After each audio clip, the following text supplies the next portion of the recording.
Hello and welcome to the nightstand. I hope you are doing well and staying on the good side of things. Tonight, I'm sharing a short bedtime story with you, The Happy Prince by Wilde. I'm Evan, the stranger, but I hope this voice soon feels familiar. You know, whenever I come back to this story, I'm always struck by how beautifully deceptive it is. On the surface, it reads like a classic glittering fairy tale, but the more I sit with it, the more it feels like a quiet, aching meditation on what it actually means to truly see someone.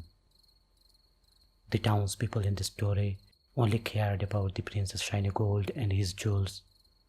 They completely missed the profound empathy beating beneath the surface. It really makes you pause and reflect on what we value in our own lives, doesn't it?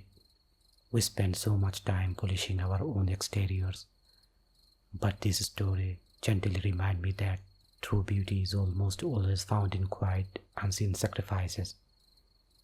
It never fails to leave me with this bittersweet lump in my throat, a deep sorrow for the little swallow, but also a profound, warming comfort in knowing that a love like that is never, ever wasted. If you are just tuning into the plot, it follows a gilded statue, for the first time in his existence, truly understand the suffering of his city, and a little bird who chooses compassion and duty over the warm sands of Egypt.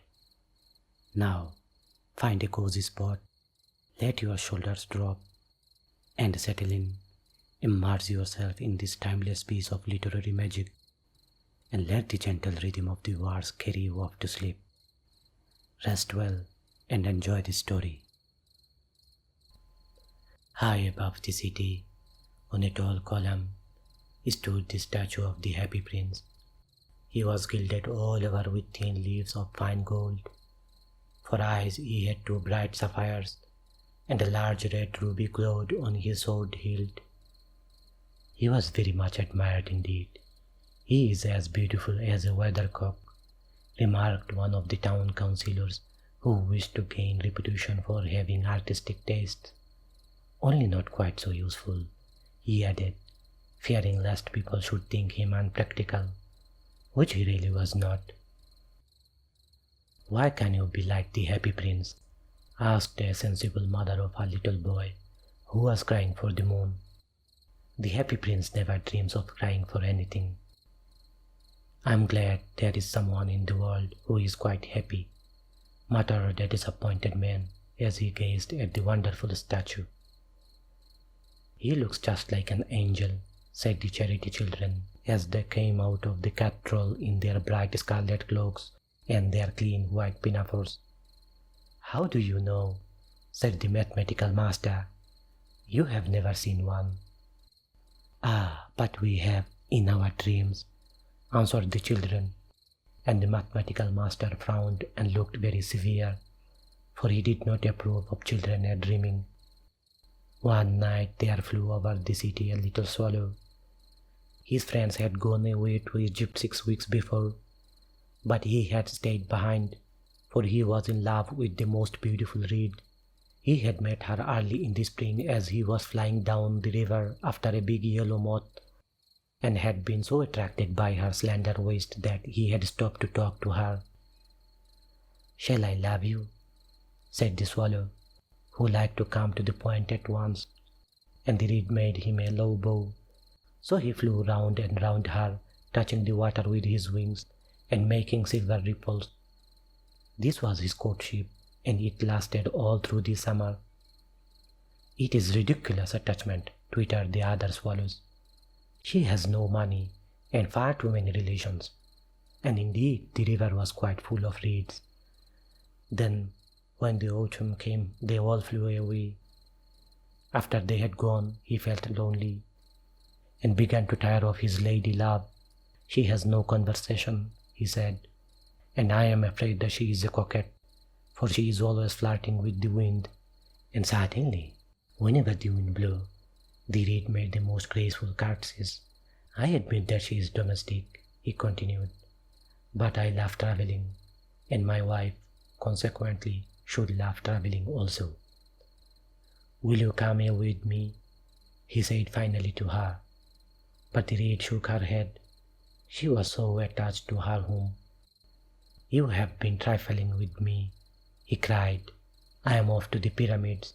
Goodbye, and he flew away. All day long he flew, and at night time he arrived at the city. Where shall I put up? He said. I hope the town has made preparations. Then he saw the statue on the tall column. I will put up there, he cried. It is a fine position, with plenty of fresh air. So he alighted just between the feet of the happy prince.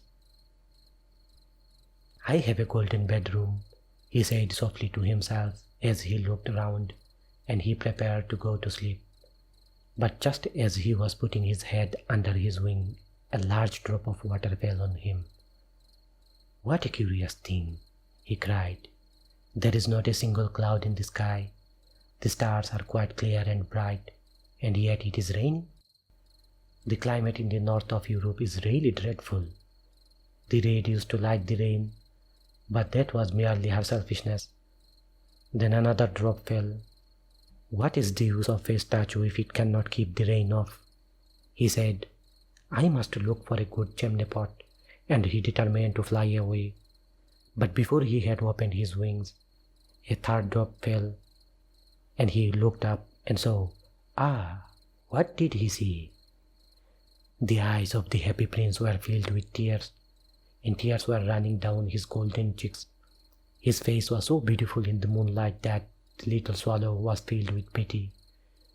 Who are you? He said. I am the happy prince. Why are you weeping then? Asked the swallow. You have quite drenched me. When I was alive and had a human heart, answered the statue, I did not know what tears were, for I lived in the palace of Sanssouci, where sorrow is not allowed to enter. In the daytime I played with my companions in the garden, and in the evening I led the dance in the great hall. Round the garden ran a very lofty wall, but I never cared to ask what lay behind it. Everything about me was so beautiful. My courtiers called me the happy prince, and happy indeed I was. If pleasure be happiness, so I lived, and so I died. And now that I am dead, they have set me up here so high that I can see all the ugliness and all the misery of my city. And though my heart is made of lead, yet I cannot choose but weep. What? Is he not solid gold? Said the swallow to himself. He was too polite to make any personal remarks out loud. Far away, continued the statue in a low musical voice. Far away, in a little street, there is a poor house. One of the windows is open, and though it I can see a woman seated at a table. Her face is thin and worn, and she has coarse, red hands, all picked by the needle, for she is a seamstress. She is embroidering passion flowers on a satin gown for the loveliest of the queen's maids of honor to wear at the next court ball. In a bed in a corner of the room, her little boy is lying ill. He has a fever, and is asking for oranges.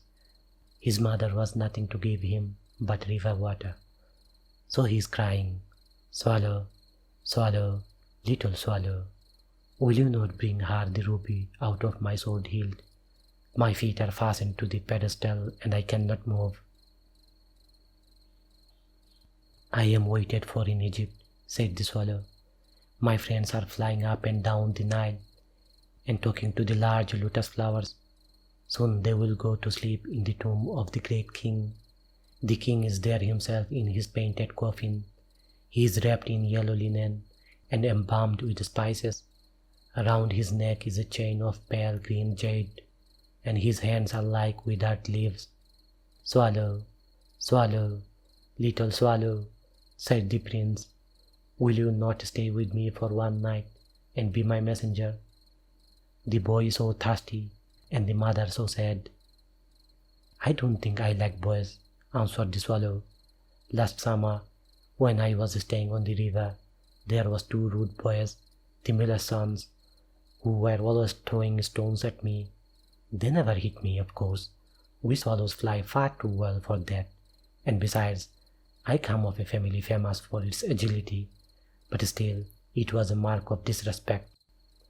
But the happy prince looked so sad that the little swallow was sorry.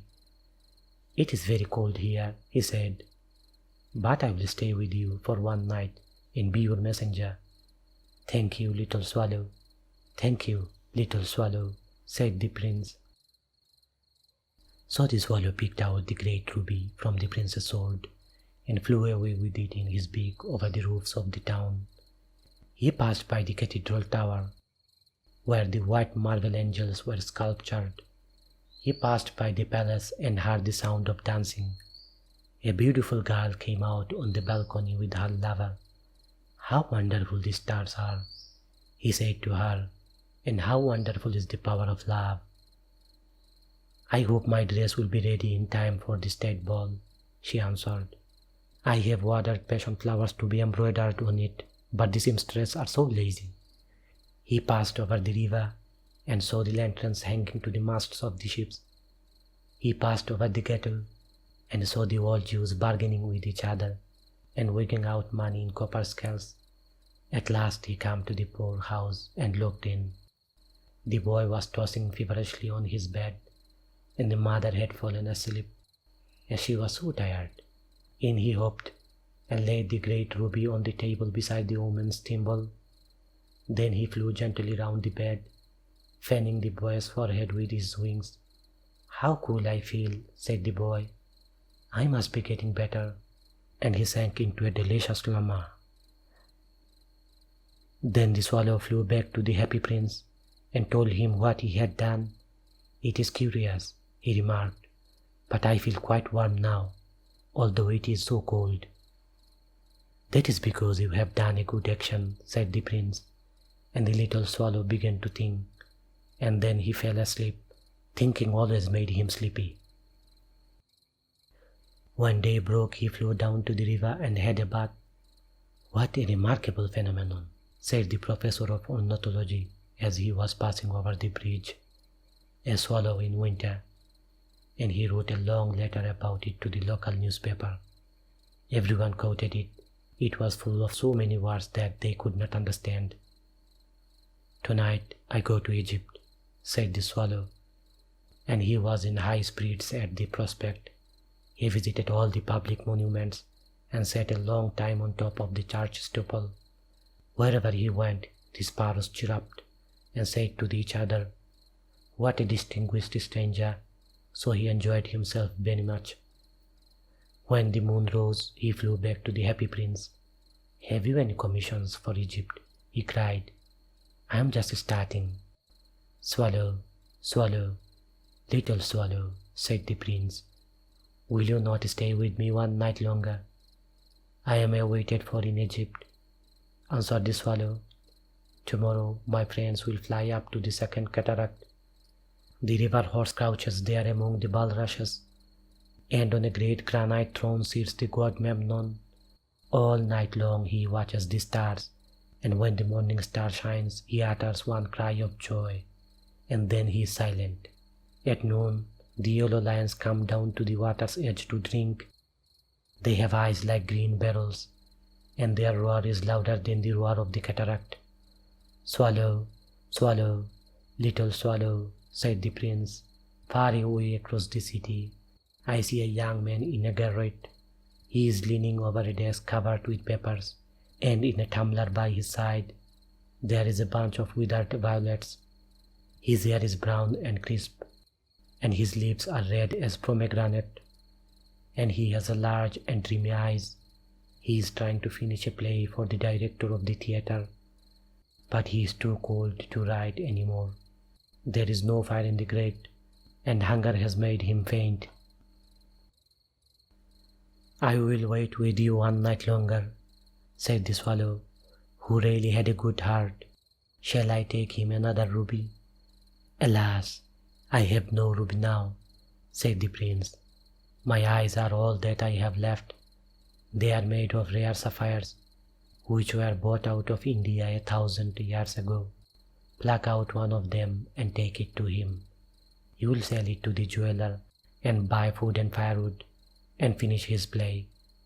"Dear prince," said the swallow, "I cannot do that," and he began to weep. "Swallow, swallow, little swallow," said the prince, "do as I command you." So the swallow plucked out the prince's eye and flew away to the student's garret. It was easy enough to get in, as there was a hole in the roof. Through this he darted and came into the room. The young man had his head buried in his hands, so he did not hear the flutters of the bird's wings. And when he looked up, he found the beautiful sapphires lying on the withered violets. "I am beginning to be appreciated," he cried. "This is from some great admirer. Now I can finish my play." And he looked quite happy. The next day the swallow flew down to the harbor. He sat on the mast of the large vessel and watched the sailors hauling big chests out of the hold with ropes. "Heave ahoy!" they shouted as each chest came up. "I'm going to Egypt," cried the swallow, but nobody minded, and when the moon rose he flew back to the happy prince. "I'm come to bid you goodbye," he cried. "Swallow, swallow, little swallow," said the prince, "will you not stay with me one night longer?" "It is winter," answered the swallow, "and the chill snow will soon be here. In Egypt the sun is warm on the green palm trees, and the crocodiles lie in the mud and look lazily about them. My companions are building a nest in the temple of Baalbek, and the pink and white doves are watching them and cooing to each other. Dear prince, I must leave you, but I will never forget you, and the next spring I will bring you back 2 beautiful jewels in place of those you have given away. The ruby shall be redder than a red rose, and the sapphire shall be as blue as the great sea." "In the square below," said the happy prince, "there stands a little match girl. She has let her matches fall in the gutter, and they are all spoiled. Her father will beat her if she does not bring home some money, and she is crying. She has no shoes or stockings, and her little head is bare. Pluck out my other eye and give it to her, and her father will not beat her." "I will stay with you one night longer," said the swallow, "but I cannot pluck out your eye. You would be quite blind then." "Swallow, swallow, little swallow," said the prince, "do as I command you." So he plucked out the prince's other eye and darted down with it. He swept past the match girl and slipped the jewel into the palm of her hand. "What a lovely bit of glass!" cried the little girl, and she ran home laughing. Then the swallow came back to the prince. "You are blind now," he said, "so I will stay with you always." "No, little swallow," said the poor prince, "you must go away to Egypt." "I will stay with you always," said the swallow, and he slept at the prince's feet. All the next day he sat on the prince's shoulder and told him stories of what he had seen in these strange lands. He told him of the red ibises who stand in long rows on the bank of the Nile and catch goldfish in their beaks, of the phoenix who is old as the world itself and lives in the desert and knows everything, of the merchants who walk slowly by the side of their camels and carry amber beads in their hands, of the king of the mountains of the moon, who is as black as ebony and worship a large crystal, of the great green snake that sleeps in a palm tree and has 20 priests to feed it with honey cakes, and of the pygmies who sail over a big lake on a large flat leaves and are always at war with the butterflies. "Dear little swallow," said the prince, "you tell me of marvelous things, but more marvelous than anything is the suffering of man and of woman. There is no mystery so great as misery. Fly over my city, little swallow, and tell me what you see there." So the swallow flew over the great city, and saw the rich making merry in their beautiful houses, while the beggars were sitting at the gates. He flew into the dark lanes and saw the white faces of starving children looking out listlessly at the black streets. Under the archway of a bridge, two little boys were lying in one another's arms to try and keep themselves warm. "How hungry we are," they said. "You must not lie here," shouted the watchman, and they wandered out into the rain. Then he flew back and told the prince what he had seen. "I am covered with fine gold," said the prince. "You must take it off leaf by leaf and give it to my poor. The living always think that gold can make them happy." Leaf after leaf of the fine gold the swallow picked off, till the happy prince looked quite dull and grey. Leaf after leaf of the fine gold he brought to the poor, and the children's face grew rosier, and they laughed and played games in the street. "We have bread now," they cried. Then the snow came, and after the snow came the frost. The streets looked as if they were made of silver. They were so bright and glistening. Long icicles like crystal daggers hung down from the eaves of the houses. Everybody went about in furs, and the little boys wore scarlet caps and scattered on the ice. The poor little swallow grew colder and colder, but he would not leave the prince. He loved him too well. He picked up crumbs outside the baker's door when the baker was not looking, and tried to keep himself warm by flapping his wings. But at last he knew that he was going to die. He had just strength to fly up to the prince's shoulder once more. "Goodbye, dear prince," he murmured. "Will you let me kiss your hand?" "I'm glad that you are going to Egypt at last, little swallow," said the prince. "You have stayed too long here, but you must kiss me on the lips, for I love you." "It is not to Egypt that I am going," said the swallow. "I am going to the house of death. That is the brother of sleep, is he not?" And he kissed the happy prince on the lips and fell down dead at his feet. At that moment a curious crack sounded inside the statue, as if something had broken. The fact is that the leaden heart had snapped right in two. It certainly was a dreadfully hard frost. Early the next morning, Nimewar was walking in the square below, in company with the two town councillors. As they passed the column, he looked up at the statue. "Dear me, how shabby the happy prince looks," he said. "How shabby indeed," cried the town councillors, who always agreed with the mayor. And they went up to look at it. "The ruby has fallen out of his sword, his eyes are gone, and he is golden no longer," said the mayor. "In fact, he is little better than a beggar." "Little better than a beggar," said the two councillors.